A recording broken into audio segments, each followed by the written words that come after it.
Oh, I missed it. The first start, and I didn't have it actually recording. Oh, man. Well, we'll see if we can get it to start up here again. But yeah, she was a runner. As you seen there last night, my buddy Mitch and his kids came up, check out the tractor. And so he goaded me into, well, let's put a little bit of gas in the priming cups and turn it over and see if we can get it to cough a little bit. So we did. And as you seen, we got it to spit and sputter a little bit, but we couldn't get it to run. Problem, we did some diagnosing. The valves weren't sealing up good, especially on this cylinder. All the compression was leaking out and it was coughing out the carburetor and whatnot. So today I came up and I was playing around with that a little bit more. I took the carburetor off, kind of blew that all out, made sure everything was good there. I played with the valves, working them back and forth a little bit to see if I could get them to seat up a little bit better, and it was. I had some compression, so I figured, I'm going to turn it over a little bit and see. All we did was just take this nut off here, and you could fill up just the carburetor bowl with gas, because I don't have the tank cleaned out or nothing yet. Still working on that. So we put some gas in the carburetor. Figure I'll turn it over a little bit, see what happens, see if I got better compression here today. And it started right up. It surprised me. I wasn't actually expecting that. And I got my phone out of my pocket, and I thought I was recording it.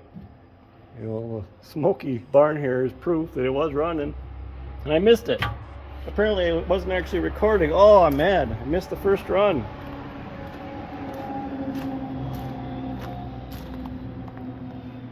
Not too much junk. I was seeing how much stuff was going to blow up the exhaust here. Yeah, let's fill up the carburetor bowl again and see if we can get her to fire off again. Wow, exciting. Okay, let's try this again.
Yeah, there's crazy compression on one cylinder now, and decent on the other.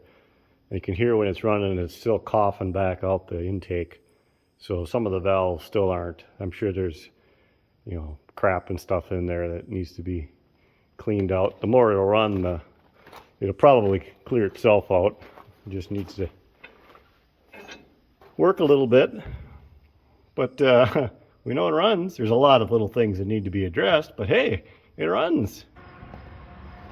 Okay, update time. Over the course of the evenings this week, I removed the gas tank. I chased all the threads of the nuts and these support bands to hold the gas tank in place. I fished a couple of sticks that were in the gas tank out of there, cleaned that all out, put it all back together. New seal in the fitting here. I took this all apart, cleaned everything, put that all back together with some pipe dope. That seems to be holding gas. I got a few gallons of gas in the tank right now. The sediment petcock is clean. There was a chunk of wood stuck up in there too, so we got that all working, and that's holding gas too. I currently have the transmission draining. It's still slowly dripping under there, so I'm trying to be patient and just let it do its thing. I picked up some fluid to put in there. Once it's done dripping, we'll put some fresh stuff in.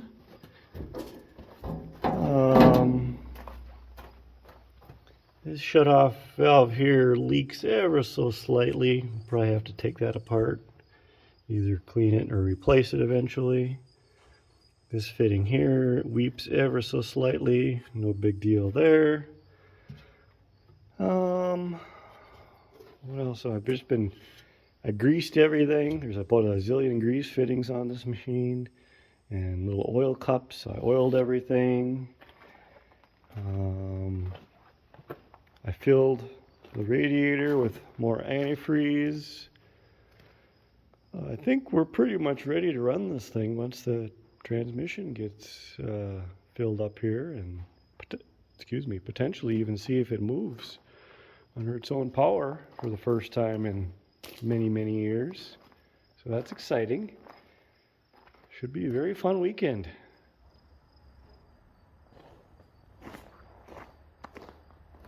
Okay, transmission has been filled with a couple of gallons of fresh oil. I think we're ready to try to start it.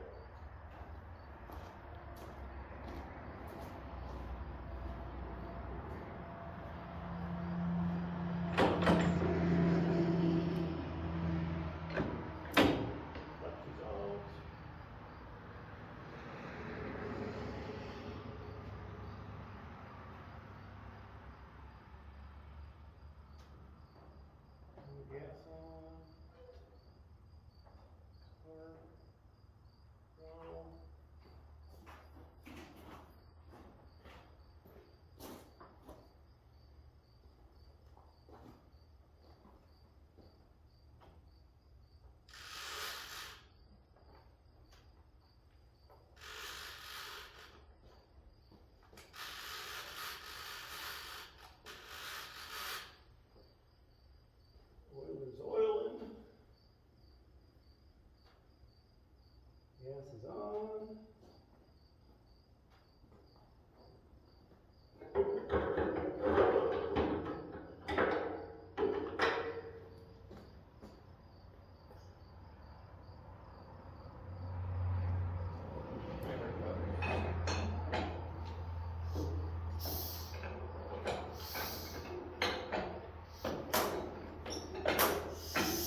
Okay, it's about 1,000 degrees in this barn, but I'm here working. This is fun, right? We're having fun. So I took the valve train apart because I was still having problems with this left-hand cylinder intake valve not seating good and coughing back through the intake, not running really good. I could tell because there's not good compression. You do a leak down test and you can hear it blowing out the intake. So that's the main culprit, is that one there. So I took the valve train apart so I could get down in there with a pair of channel locks and kind of rotate the valves a little bit, play with them some more. I'm hoping that'll seat them a little bit better. Gave me a chance to kind of look at everything, see what kind of carnage we got in here. This is all going to need to be rebuilt eventually. This shaft is all kind of worn. These rocker arms, with the exception of this one green one, which must have been a replacement, with the exception of that, all this other stuff has been added to, cobbled up. It's severely worn, needs a rebuilding to be right really bad. They all got these goofy feet added to them, all kinds of spacer shims, and it just wore out. It's an old tractor, it's wore out, but it's nothing that we can't rebuild. Like I said, this one push rod never got finished welded, so we'll have to do that. But for now, we're just in the, see if I get it to run decent, and then come like maybe winter time, I will take this all back apart again and we'll do some remachining and whatnot as time allows to improve upon these things. Because the right way to do this would be to take the valve cage off, take the head off, give it a proper valve job, you know, all that kind of stuff. But I don't want to tear into this that deep right now. I got my other 1525 Alice projects that I'm in the middle of, so I'm not going to tear down another tractor right now with that extensive of a rebuild until those get done. So this is just a doctor it up, get it to work as is for now, which is fine. There's a lot we can do without giving a complete rebuild right now. So I'm going to put this all back together and see if I improved upon the compression, and we'll probably fire it up then and see how it runs. Okay, so this thing was driving me bananas. I had it all back together, I ran it. It was running better, but it's still leaking through the left cylinder intake to the point where you could feel, and the carburetor gets hot, you know, because the exhaust gases are backfiring through the carburetor. And it's just driving me bananas, because it's like I've played with this valve. I took a pliers and spun it around and in and out, and it's not hanging up best I can tell. And you can crank it over and you can tell that it may not be 100%, but it's like it shouldn't be to the extent backfiring through the carb as it is, right? So I was like, why is it? I've checked the valve adjustment a couple of times now. That wasn't the problem. So I was like, I was just about ready to give up for the day. Sometimes you just gotta walk away and, you know, whatever. So I was just kind of standing here a little bit defeated, kind of just looking at it, pondering the whole situation. And I think I figured it out. So I was down in there looking at it. When this valve is all the way in there, it looked like it was hitting. The back of the valve was hitting on the back of the valve case, and that should not be the case. It should be clear to pivot down there, right? And so, you know, I'm going to take it apart again. And sure enough, you can see the witness mark, where even though the valve is adjusted to the right backlash, that valve is not allowed to fully close because it bottoms out on there before it can seat in the head. At least I'm pretty sure that's the problem. Almost positive now. You can see that witness mark there where it's just ever so slightly hitting that. And that comes back to this cobbled up goober that they have on here. It's like a bolt or something that they got brazed, and it's peened through, and it's not even tight down there. So for now, what I think I'm going to try to do, since this is already kind of garbage, I'm going to grind this down a little bit to get a little bit more clearance behind here. I don't want to grind this down because I think that's all that's holding that on there is this through and peen situation. I'm going to grind this down a little bit to get a little more clearance. Put it back together. Obviously reset my valve lash. Make sure I have clearance on the bottom end throughout the whole rotation. And then I'm crossing my fingers that might just fix the problem.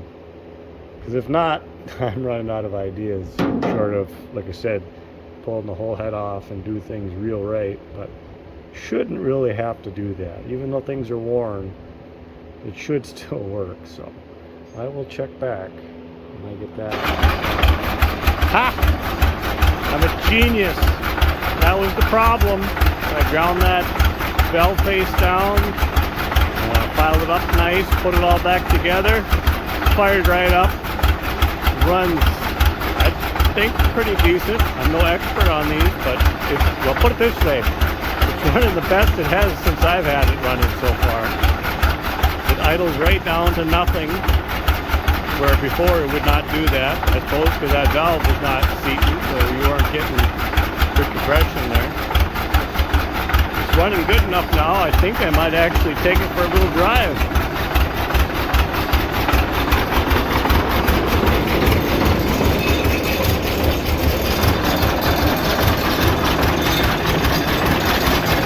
Pulled it up ahead here just enough so the smoke would blow out the door.